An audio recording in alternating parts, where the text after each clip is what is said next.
அஸ்ஸலாமு அலைக்கும் வரஹ்மத்துல்லாஹி வபரகாத்துஹு. என் பிரியமான சகோதரர்களே சகோதரிகளே, இன்று நாம் பேசப்போவது திருமண வாழ்க்கையைப் பற்றி. இது நம் அனைவரின் வாழ்க்கையிலும் மிக முக்கியமான ஒன்றாகும். அல்லாஹ் நமக்கு வழங்கிய ஒரு பெரிய அருட்கொடையும் இதுதான். அன்பும் அமைதியும் நிறைந்த ஒரு வாழ்க்கை ஒவ்வொரு மனிதனின் கனவாகும். அந்த கனவு நனவாவதற்காகத்தான் அல்லாஹ் நமக்கு துணைகளை நிச்சயித்திருக்கிறான். திருக்குரான் எவ்வளவு அழகாக அதைப் பற்றி கூறுகிறது. நீங்கள் அமைதியும் நிம்மதியும் பெறுவதற்காக அல்லாஹ் உங்களிலிருந்தே உங்களுக்கு துணைகளை படைத்தான். உங்களுக்கிடையில் அன்பையும் கருணையையும் உண்டாக்கினான். இந்த அன்பும் கருணையும் தான் ஒவ்வொரு திருமண வாழ்க்கையின் அடித்தளமாகும். ஆனால் அறிந்தோ அறியாமலோ நாம் செய்யும் சில தவறுகள் இந்த அடித்தளத்தை அசைத்துவிடும். அது அல்லாஹ்வின் அருளிலிருந்து நம்மை தூரமாக்கிவிடும். அப்படிப்பட்ட 4 முக்கியமான விஷயங்களைப் பற்றித்தான் நாம் இன்று சிந்திக்கப் போகிறோம். இது கணவன் மற்றும் மனைவி இருவருக்கும் பொருந்தக்கூடிய விஷயங்கள். நமது திருமண வாழ்க்கையை ஒரு பூந்தோட்டம் போல அழகாக்க இந்த தவறுகளை நாம் திரிச்சறிய வேண்டும். அவற்றை திருத்திக் கொள்வது மிகவும் அவசியம். நமது திருமண வாழ்க்கையிலிருந்து தவிர்க்க வேண்டிய முதல் விஷயம் ஒருவருக்கொருவர் அநீதி இழைப்பது. மரியாதையின்றி நடந்து கொள்வதும் இதில் அடங்கும். சற்று சிந்தித்துப் பாருங்கள். ஒரு வீடு. அந்த வீட்டில் கணவன் வெளியிலிருந்து வரும் கோபத்தையும் மன அழுத்தத்தையும் வீட்டில் வந்து மனைவியிடம் தீர்க்கிறான். ஒவ்வொரு சின்ன விஷயத்திற்கும் குறை கூறுகிறான், திட்டுகிறான். அவளுடைய கருத்துக்களுக்கோ ஆசைகளுக்கோ எந்த மதிப்பும் கொடுப்பதில்லை. அல்லது மற்றொரு வீட்டை எடுத்துக்கொள்வோம். அங்கே மனைவி கணவனை மற்றவர்கள் முன்னிலையில் கேலி செய்கிறாள். அவருடைய திறமைகளையும் முடிவுகளையும் ஏளனம் செய்கிறாள். இது நடக்கும்போது என்ன இல்லாமல் போகிறது? குர்ஆன் சொன்ன அந்த அன்பும் கருணையும் தான். திருமண பந்தம் என்பது ஒருவர் மற்றவர் மீது ஆதிக்கம் செலுத்துவதற்கான ஒன்றல்ல. மாறாக ஒருவருக்கொருவர் ஆதரவாகவும் நிழலாகவும் வாழ்வதற்கான ஒரு வாய்ப்பு. திருக்குரான் நினைவூட்டுகிறது, ஆண்களுக்கு பெண்களிடம் இருப்பது போல பெண்களுக்கும் ஆண்களிடம் நியாயமான உரிமைகள் உண்டு. முஹம்மது நபி அவர்கள் கற்றுத்தந்தது உங்களில் சிறந்தவர்தன் மனைவியிடம் மிகச் சிறந்த முறையில் நடந்து கொள்பவரே என்பதுதான். ஆகையால் கோபம் வரும்போது ஒரு நிமிடம் சிந்தியுங்கள். என் இந்த வார்த்தை என் துணையை காயப்படுத்துமா? என் இந்த நடத்தை அல்லாஹ்வுக்கு பிடிக்குமா? உன் கருத்து எனக்கு முக்கியம் என்ற ஒரு வார்த்தை. மன்னிக்கவும், நான் தவறு செய்துவிட்டேன் என்ற ஒரு ஒப்புதல். இவையே அந்த உறவில் உள்ள காயங்களை ஆற்றப் போதுமானது. இனி நாம் கவனிக்க வேண்டிய இரண்டாவது அபாயம் அவநம்பிக்கையும் துரோகமும் ஆகும். திருமணம் என்பது அல்லாஹுவின் பெயரால் செய்யப்படும் ஒரு புனிதமான ஒப்பந்தம். அந்த ஒப்பந்தத்தின் மையக்கரு பரஸ்பர நம்பிக்கை. ஆனால் சிலரோ தங்கள் துணையின் இரகசியங்களையும் குறைகளையும் தனிப்பட்ட விஷயங்களையும் மற்றவர்களுடன் பகிர்ந்து கொள்கிறார்கள். உதாரணமாக, ஒரு கணவன் தன் நண்பர்களிடம் தன் மனைவியின் தனிப்பட்ட விஷயங்களை ஒரு நகைச்சுவையாக கூறுகிறான். அல்லது ஒரு மனைவி தன் குடும்பத்தினரிடமும் தோழிகளிடமும் கணவனின் குறைகளையும் வீட்டு இரகசியங்களையும் பட்டியலிடுகிறாள். இது எவ்வளவு பெரிய தவறு தெரியுமா? முஹம்மது நபி அவர்கள் மிகவும் கடுமையாக எச்சரித்துள்ளார்கள். மறுமை நாளில் அல்லாஹ்விடம் மிக மோசமான நிலையில் இருப்பவன்தன் மனைவியுடன் உறவு கொண்ட பிறகு அவளுடைய இரகசியத்தை வெளிப்படுத்துபவன். சஹீஹ் முஸ்லிம். இந்த எச்சரிக்கை மனைவிக்கும் சமமாக பொருந்தும். நம் துணை நம்மை நம்பிச் சொல்லும் விஷயங்கள் ஒரு அமானத்.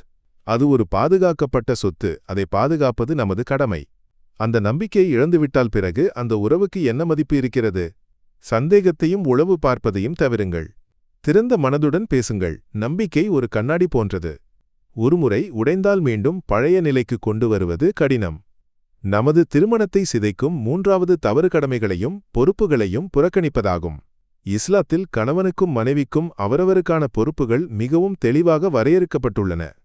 குடும்பத்தை பொருளாதார ரீதியாக பாதுகாப்பது கணவனின் கடமை.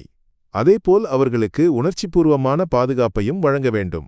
அதே சமயம் இஸ்லாமிய விஷயங்களில் கணவனுக்கு கீழ்ப்படிய வேண்டும். வீட்டை அமைதி நிறைந்த இடமாக மாற்றுவதில் பங்களிப்பது மனைவியின் கடமையாகும். ஆனால் சில கணவன்மார்கள் குடும்பத்திற்கு பணம் கொடுப்பதோடு தன் பொறுப்பு முடிந்துவிட்டது என்று நினைக்கிறார்கள். மனைவி மற்றும் பிள்ளைகளுடன் நேரம் செலவழிக்கவோ அவர்களின் விஷயங்களில் கவனம் செலுத்தவோ தயாராக இருப்பதில்லை. அதேபோல் சில மனைவிகள் வீட்டு விஷயங்களிலோ கணவனின் தேவைகளிலோ போதிய கவனம் செலுத்துவதில்லை. மாறாக மற்ற விஷயங்களில் மூழ்கி வாழ்கிறார்கள். இது அல்லாஹ் வழங்கிய அருட்கொடைகளுக்கு செய்யும் நன்றிகேடாகும். நினைவில் கொள்ளுங்கள், கடமைகள் என்பது ஒரு சுமையல்ல. மாறாக அல்லாஹுவின் திருப்பொருத்தத்தை பெறுவதற்கான வழிகள். வேலை முடிந்து வரும் கணவனிடம் ஒரு புன்னகையுடன் நலன் விசாரிக்கும் மனைவி. மனைவிக்கு பிடித்த ஒரு பலகாரத்தை வாங்கி வரும் கணவன். இவையெல்லாம் சிறிய விஷயங்களாக இருக்கலாம். ஆனால் அது கொடுக்கும் மகிழ்ச்சி மிகப்பெரியது. ஒருவருக்கொருவர் உதவியும் ஒத்துழைப்பும் அளித்து முன்னேறிச் செல்லும்போதே திருமணம் வெற்றிகரமாக அமைகிறது. நான்காவதாக மிகவும் கம்பீரமாக பார்க்க வேண்டிய ஒரு விஷயம் உள்ளது. நியாயமான காரணமின்றி திருமண உறவை மறுப்பதைப் பற்றி பேசுகிறோம். துணைகளுக்கு இடையிலான உடல் உறவு என்பது கேவலம் ஒரு தேவை பூர்த்தி செய்வது மட்டுமல்ல, அது அவர்களுக்கிடையேயான அன்பை அதிகரிக்கும் ஒன்று. மேலும் அது ஒரு இபாதத்தாக, வணக்கமாக கருதப்படுகிறது. ஆனால் சில நேரங்களில் சின்ன சின்ன சண்டைகளின் பெயராலோ அல்லது காரணமற்ற கோபத்தின் பெயராலோ மனைவியோ கணவனோ இதிலிருந்து விலகியிருக்கிறார்கள். இது அல்லாஹ்வுக்கு பிடிக்காத ஒரு விஷயம். முஹம்மது நபி அவர்கள் கூறினார்கள், ஒரு ஆண் தன் மனைவியை படுக்கைக்கு அழைத்து அவள் அதை மறுத்து அந்த இரவு அவள் மீது கோபமாக கழித்தால் காலை ஆகும் வரை வானவர்கள் அவளைச் சபித்துக் கொண்டிருப்பார்கள். சஹீஹ் புகாரி. இதை பெண்ணுக்கு மட்டும் உரியதாக காணக்கூடாது. ஆணும் தன் துணையின் உரிமைகளை மதித்து நடக்க கடமைப்பட்டவன். ஒருவருக்கொருவர் உடல் மற்றும் மன ரீதியான தேவைகளை புரிந்து கொள்ளுங்கள். அன்போடும் திறந்த மனதோடும் இந்த உறவை அணுகுங்கள். இது திருமண வாழ்க்கையை மேலும் உறுதியானதாகவும் அழகானதாகவும் மாற்றும். என் பிரியமான சகோதரர்களே, நாம் இந்த 4 விஷயங்களிலும் கவனம் செலுத்த வேண்டும். ஒருவருக்கொருவர் அநீதி இழைத்தல், நம்பிக்கை கடமைகளை புறக்கணித்தல் மற்றும் திருமண உறவை அநியாயமாக மறுத்தல் ஆகியவை. இவற்றை நமது திருமண வாழ்க்கையிலிருந்து ஒழிவாக்க நாம் போதபூர்வம் பிரயத்னிச்சாம். அதற்காக நாம் குர்ஆனையும் முஹம்மது நபி அவர்களின் வாழ்க்கையையும் படிப்போம். ஒருவருக்கொருவர் மன்னிக்கவும் விட்டுக்கொடுக்கவும் கற்றுக்கொள்வோம். ஒவ்வொரு நாளும் உறங்குவதற்கு முன் சிந்தியுங்கள், இன்று என் தரப்பிலிருந்து என் துணையை காயப்படுத்தும் ஏதாவது நடந்ததா? நாம் அல்லாஹ்விடம் மனப்பூர்வமாக பிரார்த்தனை செய்வோம். யா அல்லாஹ், எங்கள் திருமண வாழ்க்கையில் அமைதியையும் அன்பையும் நிரப்புவாயாக. எங்கள் துணைகளை எங்களுக்கு கண்குளிர்ச்சியாக ஆக்குவாயாக.